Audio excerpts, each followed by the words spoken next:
Dunia saat ini sedang berada di tengah-tengah transisi energi terbesar sejak revolusi industri. Beralih dari bahan bakar fosil menuju energi hijau yang bersih.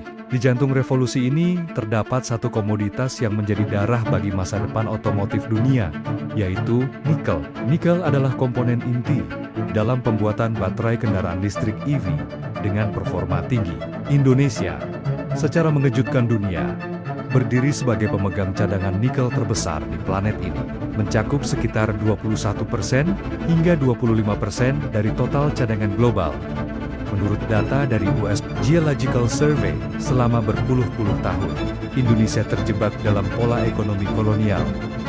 Kita mengeruk tanah air kita dan mengirimkannya mentimenta ke luar negeri dengan harga murah hanya untuk diolah di pabrik-pabrik maju di Eropa atau China. Namun, mulai tahun 2020, Indonesia mengambil langkah berani yang mengguncang pasar komoditas dunia dengan memberlakukan larangan total ekspor biji nikel mentah.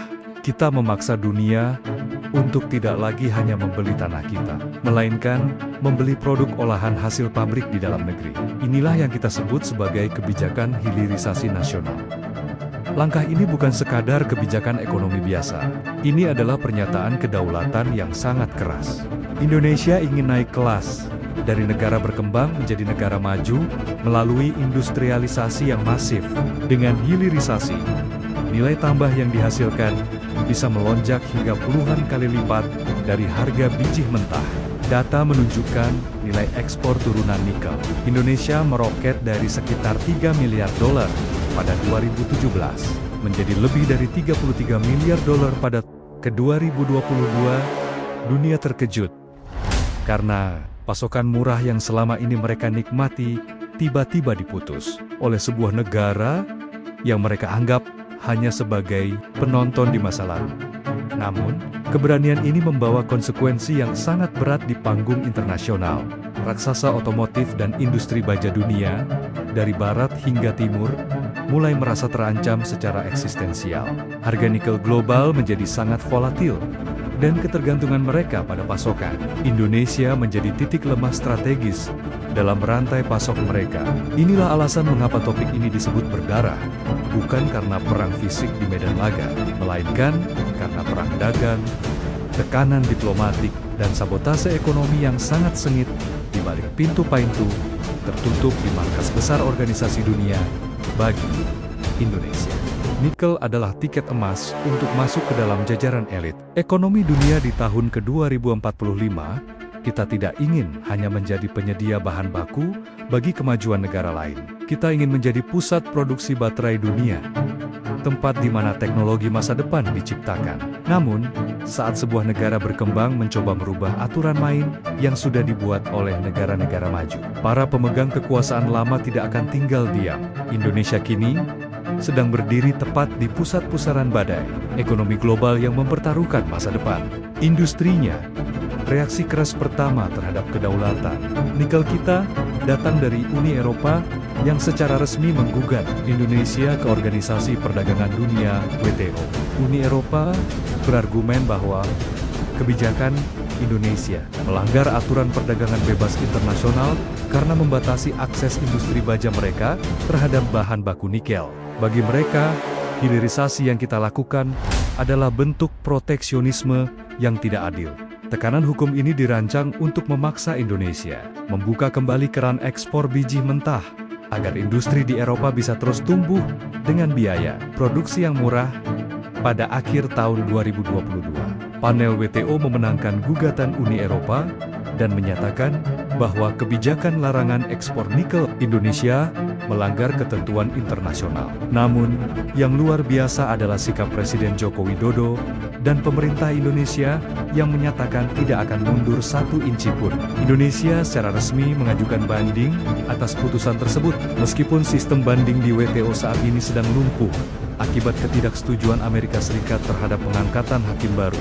Strategi mengulur waktu ini dilakukan secara sadar agar pembangunan smelter di dalam negeri tetap berjalan tanpa interupsi hukum yang berarti. Tekanan ini sebenarnya menunjukkan standar ganda yang nyata dari negara-negara maju. Selama berabad-abad, bangsa-bangsa Barat membangun kemakmuran mereka dengan mengambil bahan mentah dari negara-negara jajahan untuk diolah di daratan mereka. Sekarang, ketika mantan negara jajahan ingin mengolah sumber dayanya sendiri, demi kemakmuran rakyatnya, mereka menggunakan instrumen hukum internasional untuk menghambatnya. Indonesia berkali-kali menegaskan di forum internasional bahwa hak untuk menjadi negara maju bukan hanya milik bangsa Barat, melainkan hak asasi setiap bangsa di dunia. Di balik gugatan hukum ini, terdapat ketakutan geopolitik yang jauh lebih mendalam. Uni Eropa dan Amerika Serikat sangat cemas melihat dominasi Cina dalam ekosistem hilirisasi nikel di Indonesia. Sebagian besar investasi smelter nikel di Sulawesi dan Maluku Utara berasal dari parusihan-parusihan besar China, seperti Tsingshan dan Huayo. Barat merasa bahwa dengan mendukung hilirisasi Indonesia secara pasif, mereka secara tidak langsung justru membantu China menguasai rantai pasok baterai global yang merupakan komponen paling strategis. Di abad ini, inilah sisi berdarah yang jarang dibahas di media arus utama. Indonesia terjepit di antara kebutuhan investasi modal besar dari China dan tekanan hukum dari blok Barat. Setiap langkah kebijakan nikel kita selalu dipantau oleh intelijen, ekonomi dan pengacara perdagangan dunia. Jika Indonesia gagal memenangkan pertarungan di WTO, kita berisiko terkena sanksi dagang yang mematikan. Namun, jika kita menyerah sekarang, kita akan selamanya menjadi bangsa tukang gali tanah yang tidak akan pernah mencapai status negara superpower ekonomi di masa depan, setelah jalur hukum di WTO menemui jalan buntu bagi Barat. Muncul tekanan jenis baru yang jauh lebih halus, namun sangat mematikan. Standar SG Environmental, Social, and Governance. Negara-negara Barat mulai menyuarakan narasi bahwa nikel dari Indonesia adalah nikel kotor, karena proses pengolahannya masih menggunakan energi dari batu bara, dan dianggap merusak hutan hujan tropis. Ini adalah serangan terhadap reputasi produk kita, agar kendaraan listrik yang menggunakan nikel Indonesia dianggap tidak ramah lingkungan di pasar Amerika dan Eropa. Amerika Serikat, melalui Undang-Undang Pengurangan Inflasi, IRA, memberikan subsidi besar bagi kendaraan listrik.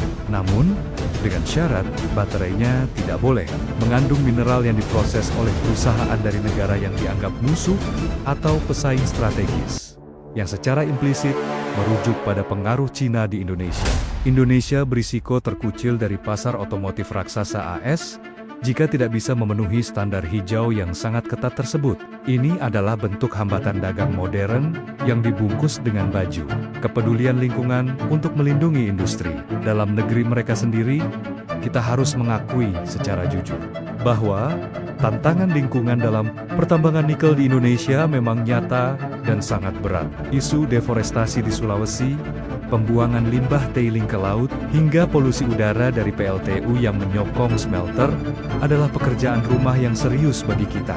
Namun, pemerintah mencium adanya agenda tersembunyi. Standar SG seringkali digunakan sebagai alat negosiasi untuk menurunkan harga nikel kita, atau memaksa kita memberikan akses khusus bagi perusahaan Barat untuk masuk ke industri kita dengan syarat-syarat yang mereka tentukan secara sepihak. Indonesia menanggapi tekanan ini dengan mulai membangun kawasan industri hijau, Green Industrial Park, yang menggunakan energi terbarukan seperti pembangkit listrik tenaga air dan surya. Kita sedang mencoba membuktikan kepada dunia bahwa nikel Indonesia bisa menjadi nikel hijau yang memenuhi standar global paling ketat sekalipun. Perang narasi ini sangat krusial, karena di masa depan, label ramah lingkungan akan menjadi penentu apakah produk kita bisa masuk ke pasar premium atau hanya berakhir di pasar kelas 2 dengan harga yang jauh lebih rendah. Hilirisasi ini disebut berdarah karena adanya benturan kepentingan yang sangat tajam antara kebutuhan pertumbuhan ekonomi nasional yang cepat dan tuntutan pelestarian ekologi global yang mendesak. Indonesia dipaksa untuk melakukan transformasi industri yang sangat kompleks di bawah pengawasan ketat mata dunia. Jika kita abai terhadap isu lingkungan, produk nikel kita akan diboikot secara global. Namun, jika kita terlalu kaku mengikuti standar barat yang berubah-ubah, biaya produksi kita akan membengkak. Dan seluruh proyek hilirisasi ini bisa Rahasia terancam besar lain berhenti di balik tengah tekanan jalan. dunia adalah ketakutan akan ketergantungan absolut Indonesia pada modal dan teknologi dari China dalam industri nikel. Sejak kebijakan larangan ekspor dimulai, perusahaan raksasa China telah menanamkan miliaran dolar untuk membangun kawasan industri terpadu seperti di Morowali dan Weda Bay. China dikenal sangat efisien dan cepat dalam membangun smelter. Namun dominasi ini menciptakan ketergantungan baru yang membuat negara-negara Barat meradang karena mereka merasa telah kehilangan kendali atas mineral paling strategis saat ini. Ketergantungan ini membawa risiko ekonomi dan politik yang signifikan bagi kedaulatan kita. Ada kekhawatiran bahwa Indonesia hanya akan menjadi tempat singgah produksi bagi korporasi China, di mana nilai tambahnya memang tercatat di Indonesia. Namun sebagian besar keuntungan finansial dan kendali teknologinya kembali mengalir ke Beijing. Isu mengenai jumlah tenaga kerja asing TKA dan lambatnya transfer teknologi kepada putra-putri daerah menjadi kritik yang sering dilontarkan. Hilirisasi harus dipastikan tidak hanya memindahkan eksploitasi dari satu pihak ke pihak lain, melainkan benar-benar memberdayakan rakyat Indonesia sendiri. Namun, di sisi lain, Indonesia secara cerdik menggunakan investasi China sebagai daya tawar terhadap negara-negara barat. Pesan yang dikirimkan Indonesia kepada Washington dan Brussels sangat jelas. Jika kalian tidak ingin kami terlalu dekat dengan China, maka datanglah dan berinvestasilah di sini dengan teknologi kalian dan syarat yang adil. Ini adalah permainan keseimbangan geopolitik yang sangat berisiko. Indonesia mencoba menarik pemain besar lain seperti Tesla dari AS, BASF dari Jerman, hingga LG dari Korea Selatan untuk menyeimbangkan dominasi China agar tidak terjadi monopoli tunggal di tanah air kita. Dunia kini melihat Indonesia mulai berperan sebagai opaknya nikel. Bahkan ada wacana kuat untuk membentuk aliansi negara produsen nikel agar kita bisa bersama-sama mengontrol harga pasar dan menentukan standar dunia. Ide ini adalah mimpi buruk bagi negara-negara industri konsumen karena akan mengakhiri era mineral murah yang telah mereka nikmati selama berabad-abad. Tekanan internasional yang kita rasakan saat ini ditujukan untuk memecah belah persatuan negara produsen agar Indonesia tidak memiliki kekuatan ekonomi sebesar itu. Ancaman monopoli ini membuat Indonesia menjadi medan tempur bagi badan-badan intelijen ekonomi dunia. Perang nikel bukan hanya soal uang, tapi soal siapa yang akan menguasai mobilitas manusia di masa depan. Jika China menguasai nikel Indonesia, mereka secara de facto menguasai industri otomotif dunia di masa depan. Inilah alasan mengapa tekanan terhadap kebijakan hilirisasi kita datang dari segala arah, baik melalui jalur hukum di WTO, kampanye negatif di media internasional, maupun tekanan diplomatik langsung terhadap pemerintah kita. Sebagai penutup pembahasan meresan kita harus menyadari bahwa hilirisasi nikel adalah ujian sesungguhnya bagi Indonesia untuk menjadi bangsa yang benar-benar merdeka secara ekonomi.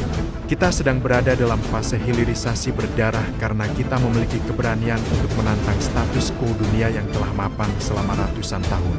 Segala tekanan dari WTO, standar ESG yang diskriminatif, hingga perebutan pengaruh antara Amerika Serikat dan China adalah bukti autentik bahwa apa yang Indonesia miliki sangatlah berharga bagi masa depan peradaban manusia. Indonesia Emas 2045 tidak akan pernah tercapai jika kita hanya puas menjadi penonton di rumah sendiri. Hilirisasi nikel adalah cetak biru yang nantinya akan kita terapkan pada komoditas strategis lainnya seperti bauksit, tembaga, bahkan produk kelautan kita. Kita sedang membangun fondasi industri yang akan menopang ekonomi nasional kita selama puluhan tahun ke depan. Rakyat Indonesia harus bersatu mendukung langkah berani ini, sembari tetap kritis memastikan bahwa dampak lingkungan diminimalisir dan hak-hak pekerja lokal menjadi prioritas utama. Kita tidak boleh gentar terhadap berbagai gugatan hukum di panggung internasional. Sejarah mencatat bahwa tidak ada negara di dunia yang menjadi maju tanpa melakukan proteksi dan hilirisasi industri pada masa awal pembangunannya. Amerika Serikat melakukannya di abad ke-19, sementara Jepang dan Korea Selatan melakukannya di abad ke-20. Sekarang adalah giliran Indonesia di abad ke-21 untuk mengambil tempatnya yang sah di jajaran ekonomi papan atas dunia.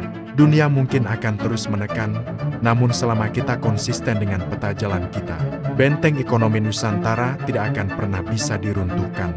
Kunci keberhasilan kita ke depan adalah kecepatan dalam penguasaan teknologi. Kita harus segera beralih dari hanya menyediakan lahan dan tenaga kerja menjadi pemilik teknologi pengolahan nikel secara mandiri agar kita tidak lagi bergantung pada investasi asing selamanya. Pendidikan dan riset di dalam negeri harus diarahkan secara masif untuk mendukung industri strategis ini. Jangan biarkan nikel kita hanya memperkaya korporasi global. Ia harus menjadi motor penggerak utama bagi kesejahteraan setiap rakyat Indonesia. Dari pelosok Sulawesi hingga ke meja makan keluarga di pulau-pulau terpencil. Terima kasih telah menemani Geonusa Jurnal dalam membedah rahasia di balik kekayaan nikel dan sumber daya kita. Perang sumber daya ini baru saja dimulai, dan Indonesia berada tepat di garis terdepan.